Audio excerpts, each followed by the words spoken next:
ನಮಸ್ಕಾರ. ನಾವು ಯಾವುದೇ ಒಂದು ಹೊಸ ಕೆಲಸ ಶುರು ಮಾಡ್ತೀವಿ ಅಂದ್ರೆ ಅದು ಪೂಜೆ ಇರ್ಬೋದು, ಪರೀಕ್ಷೆ ಇರ್ಬೋದು, ಮನೆ ಕಟ್ಟೋದಿರ್ಬೋದು. ಹ್ಮ್ ಮೊದಲು ಗಣಪತಿ ಪೂಜೆ ಮಾಡ್ತೀವಿ.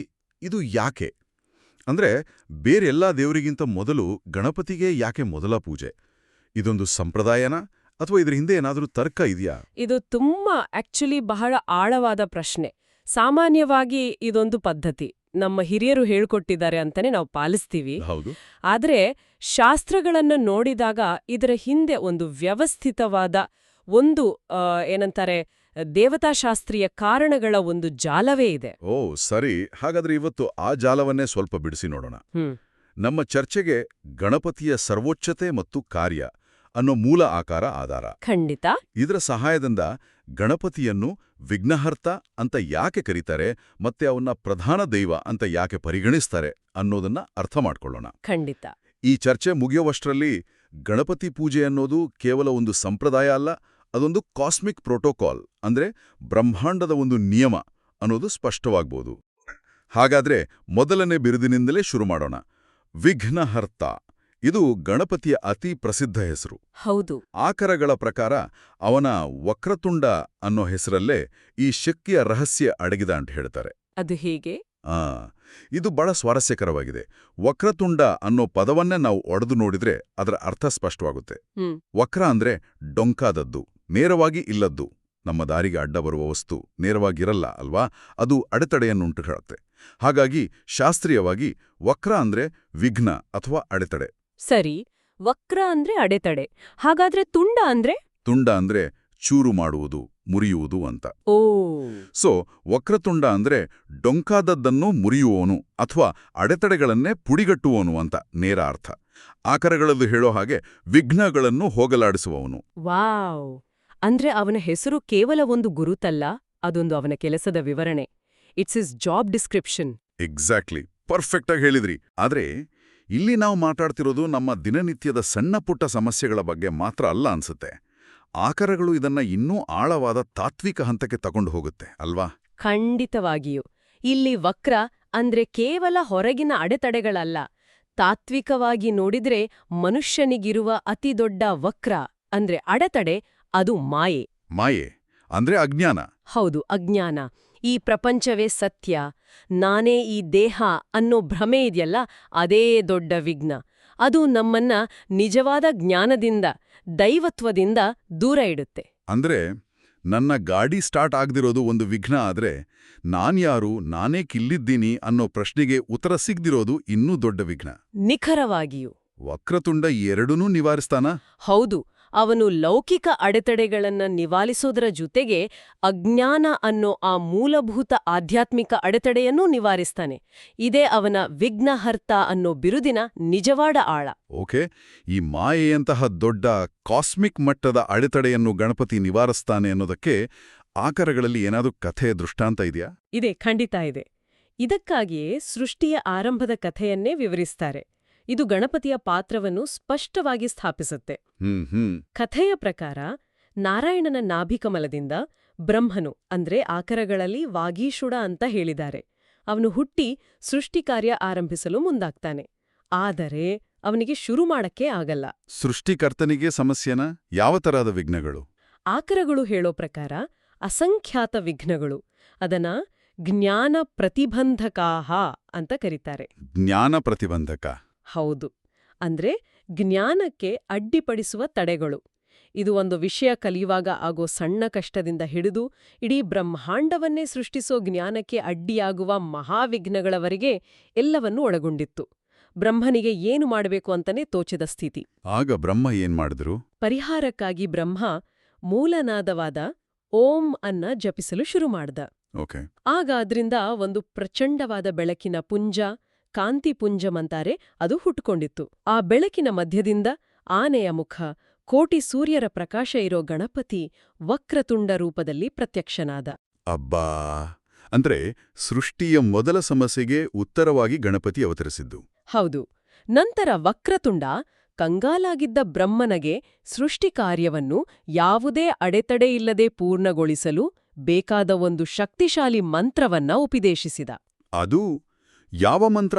ಅದೇ ನಾವಿವತ್ತಿಗೂ ಹೇಳುವ ಪ್ರಸಿದ್ಧ ವಕ್ರತುಂಡ ಮಹಾಕಾಯ ಸೂರ್ಯಕೋಟಿ ಸಮಪ್ರಭಾ ಶ್ಲೋಕ. ಓಹೋ, ಆ ಶ್ಲೋಕದ ಮೂಲ ಇದುವೇನಾ?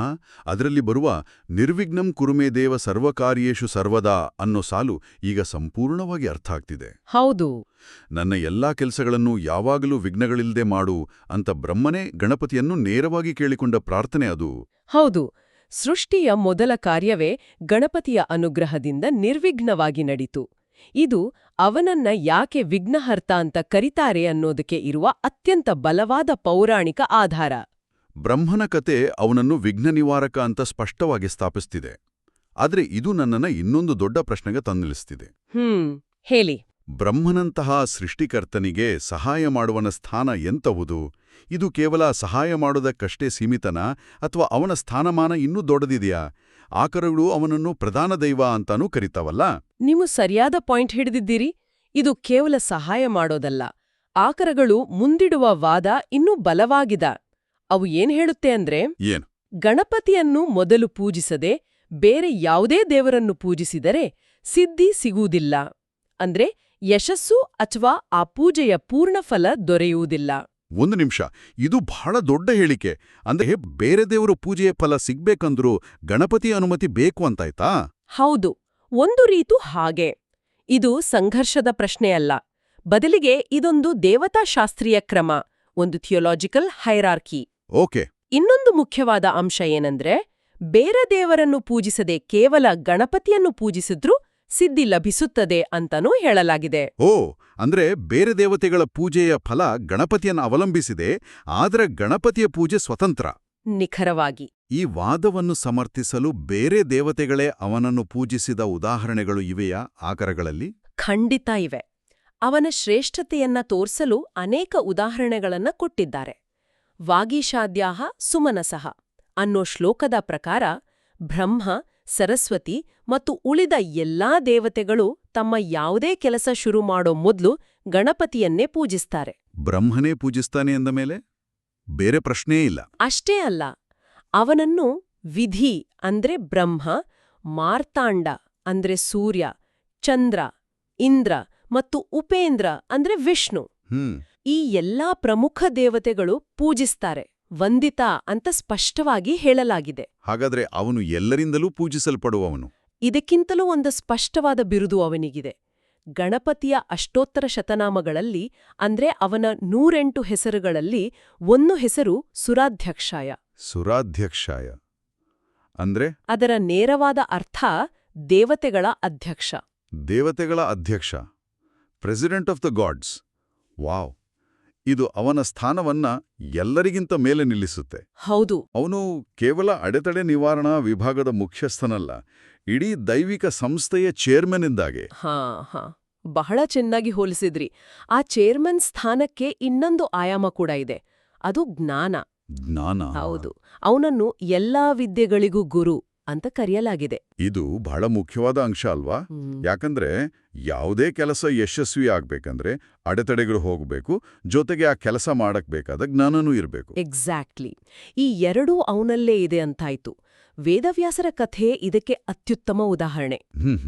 ವೇದಗಳನ್ನ ವಿಂಗಡಿಸಲು 18 ಮಹಾಪುರಾಣಗಳು, ಉಪಪುರಾಣಗಳು ಮತ್ತೆ ಮಹಾಭಾರತದಂತಹ ಬೃಹತ್ ಗ್ರಂಥ ರಚಿಸಲು ಬೇಕಾದ ದೈವಿಕ ಜ್ಞಾನ, ಆ ಸ್ಫೂರ್ತಿಯನ್ನ ವೇದವ್ಯಾಸರಿಗೆ ನೀಡಿದ್ದೇ ಗಣಪತಿ. ಓ, ನಾವು ವ್ಯಾಸರು ಹೇಳಿದ್ರು ಗಣಪತಿ ಬರದ ಅಂತ ಮಾತ್ರ ಕೇಳಿದೀವಿ.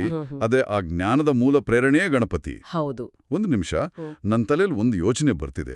ಆಕಾರಗಳು ಇದಕ್ಕಿಂತಲೂ ಒಂದು ಹೆಜ್ಜೆ ಮುಂದೆ ಹೋಗಿ ಬ್ರಹ್ಮರ ಜ್ಞಾನದ ಬಗ್ಗೆನೂ ಏನೋ ಹೇಳುತ್ತಲ್ಲ? ಹೌದು, ನೀವು ಸರಿಯಾದ ಕೊಂಡಿಯನ್ನೇ ಹಿಡಿದಿದ್ದೀರಿ. ಇದು ಅತ್ಯಂತ ಮೂಲಭೂತವಾದ ಮತ್ತು ಆಶ್ಚರ್ಯಕರವಾದ ಅಂಶ. ಅದೇನು? ಸ್ವತಃ ಸೃಷ್ಟಿಕರ್ತನಾದ ಬ್ರಹ್ಮನಿಗೆ 4 ವೇದಗಳ ಜ್ಞಾನವನ್ನು ನೀಡಿದ್ದೇ ಗಣಪತಿ. ವಾಟ್? ಕ್ಷಮಿಸಿ, let me get this straight. ಸೃಷ್ಟಿಕರ್ತನಾದ ಬ್ರಹ್ಮನಿಗೆ ವೇದಗಳ ಜ್ಞಾನವನ್ನು ಕೊಟ್ಟಿದ್ದೇ ಗಣಪತಿ ಅಂತಾದ್ರೆ, ಇದು ನಾವು ಸಾಮಾನ್ಯವಾಗಿ ತಿಳ್ಕೊಂಡಿರೋ ದೈವಿಕ ಕ್ರಮವನ್ನೇ ಸಂಪೂರ್ಣವಾಗಿ ತಲೆಕೆಳಗು ಮಾಡಿದಾಗಾಯಿತು. ಹೌದು.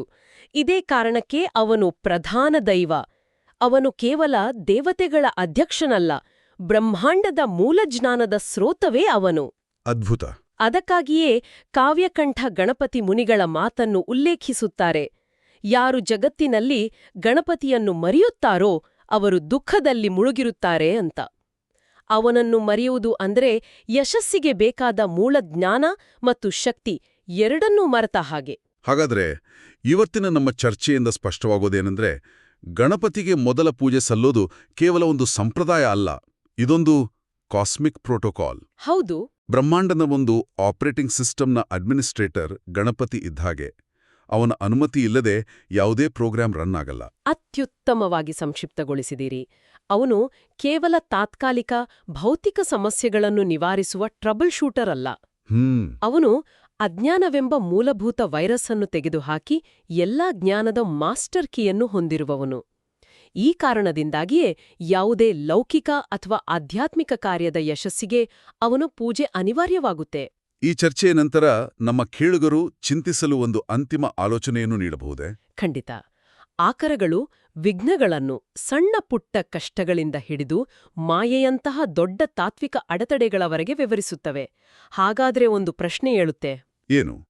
ಗಣಪತಿಯನ್ನು ಪೂಜಿಸುವುದು ವಿಘ್ನಗಳನ್ನು ನಿವಾರಿಸುವುದಾದ್ರೆ ಯಾವುದೇ ಕಾರ್ಯವನ್ನು ಆರಂಭಿಸುವ ಮೊದಲು ಅವನನ್ನು ನೆನಪಿಸಿಕೊಳ್ಳುವ ಕ್ರಿಯೆ ಇದೆಯಲ್ಲ, ಹೌದು, ಅಡೆತಡೆಗಳನ್ನು ದಾಟುವ ಮೊದಲ ಪ್ರಜ್ಞಾಪೂರ್ವಕ ಹೆಜ್ಜೆಯಾಗಿರಬಹುದೇ? ಅಂದ್ರೆ ಯಾವುದೇ ಕೆಲಸ ಶುರು ಮಾಡೋ ಮುನ್ನ ವಿಘ್ನ ನಿವಾರಕನನ್ನ ಮನಸ್ಸಿನ ಮುಂಚೂಣಿಯಲ್ಲಿ ಇರಿಸಿಕೊಳ್ಳುವುದು ಕೇವಲ ಒಂದು ಧಾರ್ಮಿಕ ಕ್ರಿಯೆಯ, ಅಥವಾ ನಮ್ಮ ಮನಸ್ಸನ್ನ, ನಮ್ಮ ಅಹಂಕಾರವನ್ನ ಬದಿಗಿಟ್ಟು ಮುಂಬರುವ ಸವಾಲಿಗೆ ಸಿದ್ಧಗೊಳಿಸುವ ಒಂದು ಮಾನಸಿಕ ಪ್ರಕ್ರಿಯೆಯ? ಇದ್ರ ಬಗ್ಗೆ ಯೋಚಿಸುವುದು ಸ್ವಾರಸ್ಯಕರ.